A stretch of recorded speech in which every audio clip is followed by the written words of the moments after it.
काफी दूर चलने के बाद उसे एक बहुत सुंदर तालाब दिखाई दिया। तालाब के किनारे एक बेहद सुंदर राजकुमारी की पत्थर की मूर्ति खड़ी थी। अरे ये तो किसी राजकुमारी की मूर्ति लगती है। बाप रे, इसको देखकर तो ऐसा लगता है जैसे ये कभी जीवित रही हो और अचानक से पत्थर बन गई हो, एकदम वास्तविक। बाप रे।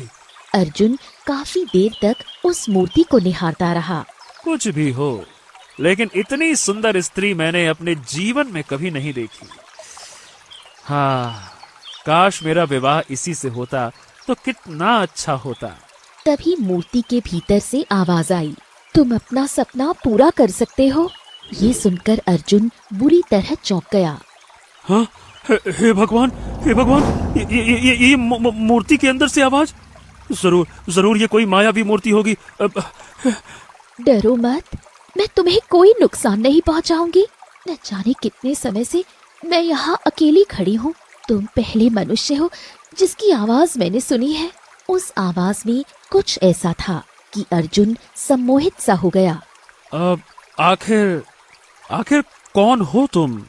मैं सब कुछ बताऊंगी, लेकिन तुम्हें एक वचन देना होगा। कैसा वचन? क्या तुम रोज मुझसे बात करने आया करोगे? इससे मेरा अकेलापन दूर हो जाएगा। अर्जुन का डर अब बहुत कम हो चुका था। ठीक है, मैं भी अकेला रहता हूँ, मैं रोज आऊंगा। हम दोनों अपने मन की बातें करेंगे, बहुत अच्छा लगेगा। मूर्ति के भीतर से हंसने की आवाज आई। उस दिन अर्जुन ने देर तक बातें की और फिर तालाब से पानी लेकर लौट गया। उस दिन के बाद अर्जुन रोज तालाब के किनारे आने लगा। वो घंटों उस सुंदर राजकुमारी की पत्थर बनी मूर्ति से बातें करता रहता। सही कहा तुमने। ऐसा होता है, पता है, जब मेरे माता पिता थे ना, तब भी ऐसा होता था।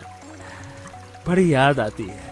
एक दिन अर्जुन ने मूर्ति से कहा, लेकिन पता है, मुझे तुमसे बातें करते हुए कई दिन हो चुके हैं, लेकिन तुमने कभी मुझे अपने बारे में कुछ बताया नहीं, जबकि मैं तुम्हें अपने बारे में सब कुछ बता चुका हूँ।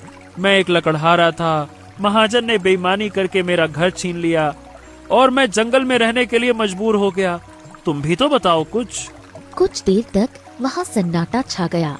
फिर मूर्ति के अंदर से आवाज आई, मैं केशव नगर राज्य की राजकुमारी सौम्या हूँ।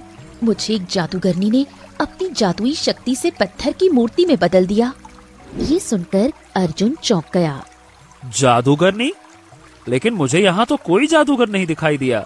वो जादूगरनी मनुष्य के भेष में नहीं रहती, वो चील के रूप में रहती है और मेरे आसपास ही मंडराती रहती है। अर्जुन ने मूर्ति को देखा और फिर आसपास नजर दौड़ाई। तभी उसकी नजर एक वृक्ष पर पड़ी, जहाँ एक चील बैठी थी, जिसकी आंखें विचित्र ढंग से चमक रही थीं। हाँ, मुझे चील दिखाई दे रही है। वो सामने उस वृक्ष पर बैठी है, वही ना? उससे सावधान रहना, वो जादूगरनी है, वो तुम्हें भी पत्थर में बदल सकती है। अर्जुन थोड़ा डर गया। अरे, तो क्या तुम हमेशा पत्थर में ही बदली रहोगी? मूर्ति के भीतर से आवाज आई, नहीं, इस जंगल में एक पहाड़ है। कहते हैं कि वो पहले ज्वालामुखी हुआ करता था, जो बहुत समय पहले फट चुका है। अब वो ठंडा हो गया है, लेकिन उसकी राख अब भी वहाँ मौजूद है।